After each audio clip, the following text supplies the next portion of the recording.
These large air tankers are just two of more than 30 aircraft that are helping to battle bushfires on Tasmania's west coast. Tasmania's wild west coast has always been a place of fire and fortune. The fires were sparked by dry lightning 9 days ago. The remote, inaccessible terrain means authorities are relying on aircraft. Recently, a series of intense bushfires swept through this rugged region, clearing thick undergrowth and uncovering secrets long forgotten. But this isn't the first time fire has transformed the land.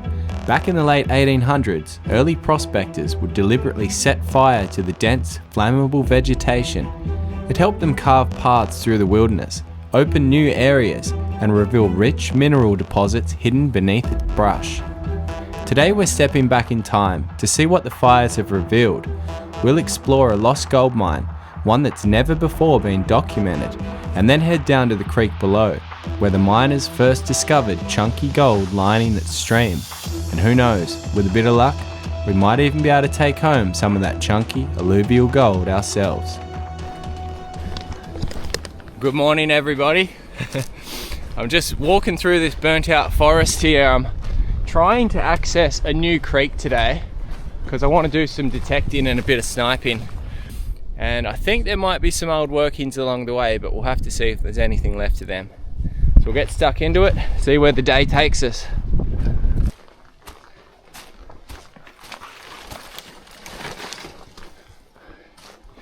Yeah, look.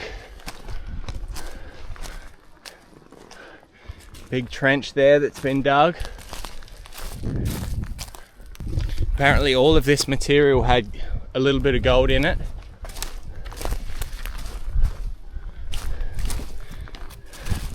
So another trench down there, another one.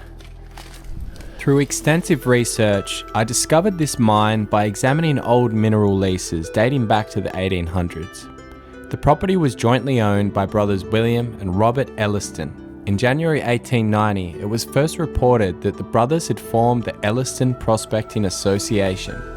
They arranged to travel by steamer to the west coast to prospect for minerals in the vicinity of the recently discovered Mount Zion tinfields, or the Pieman River goldfields.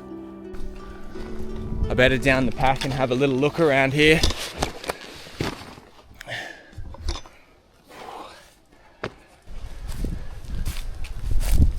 Little pit.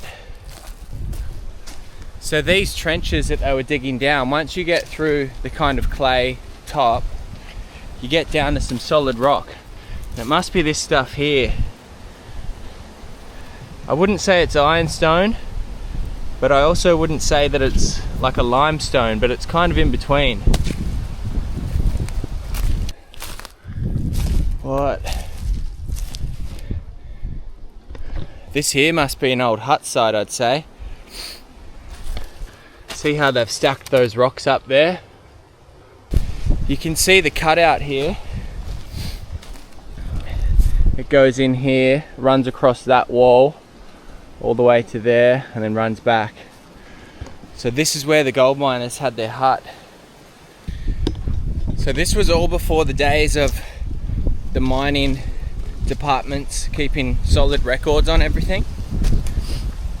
This stuff here only exists in old newspapers from the day, back in the 1800s. Oh, wow, look.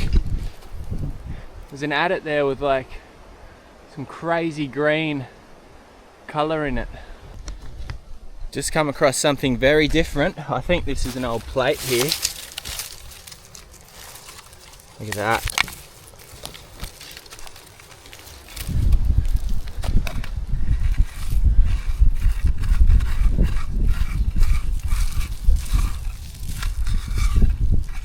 Wow, that's pretty cool. Look at the detail on it.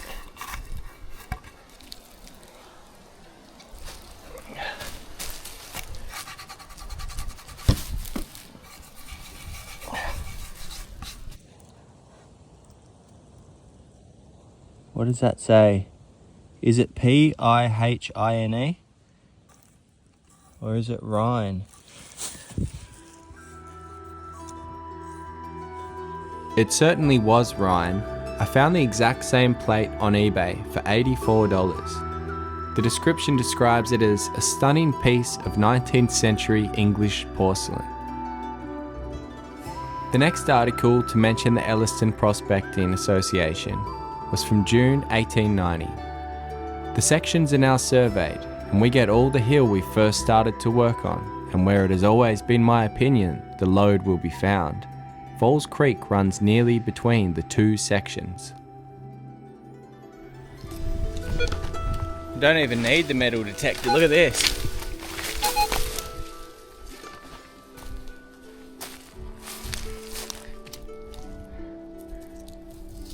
That looks like something that you'd grab a crucible out of a hot fire from. Actually, yeah, they did. They had a blacksmith's here. They did, I did read about that. They had a smithy set up. Oh, that's so cool.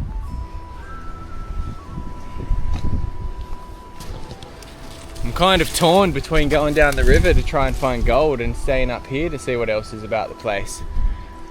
It's so interesting up here, but I can always mark this spot and I can come back and investigate it more in the future.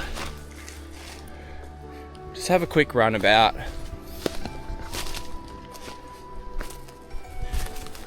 All of these rocks here is what they were mining. You can see the material here. So this stuff's got gold in it. It's nice and crumbly, slaty material.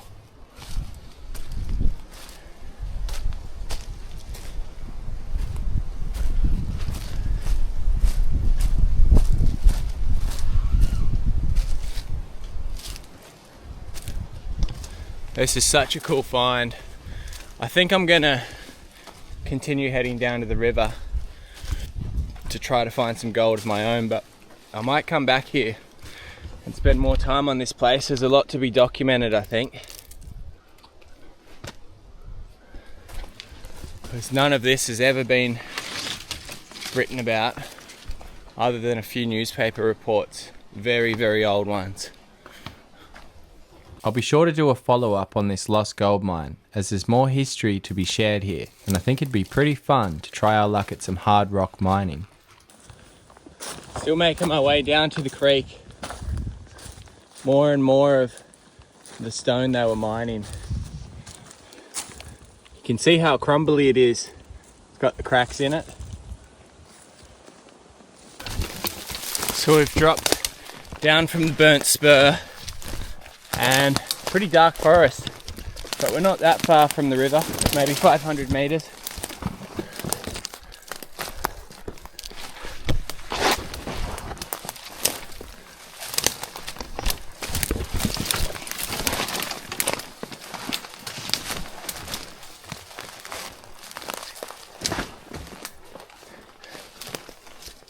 Interesting little test pit here, super close to the river.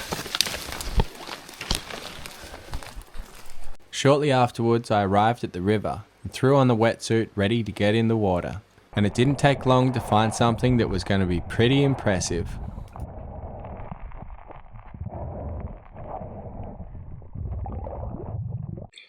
So I've come downstream a little bit and I've just found what could be a pretty special discovery. A little ledge up against a wall that was covered in overburden, and I've worked down into the corner. There's a good crack with tight pack rocks in it, so fingers crossed it's got gold. We'll find out now. It was a perfect looking crevice, with tight pack rocks to lock in any hidden treasures from washing away in raging floods. But would there be any gold waiting behind them? And then I saw the first piece.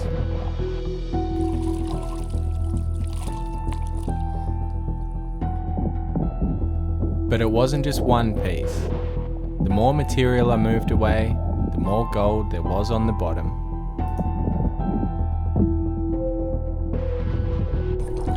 So we're off to a really good start. I'm going to start working forward along this crack now and see what other goodies are hiding. I soon realised that this crevice extended all the way across the river, with If I had just one job to do today, it'd be cleaning the gold out of this one crevice.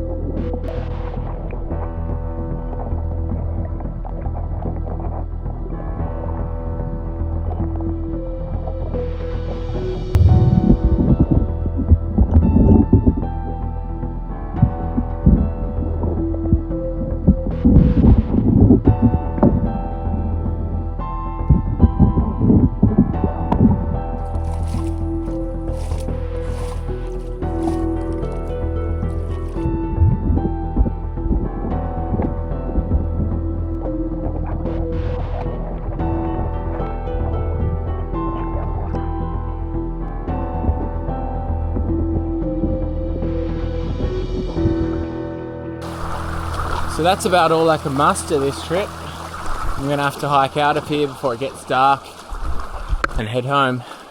We're not breaking any records this trip, but that's not what it was about. I had a pretty awesome time exploring the old gold mine, and I'll definitely be back. And hey, this isn't bad for a couple of hours in the water.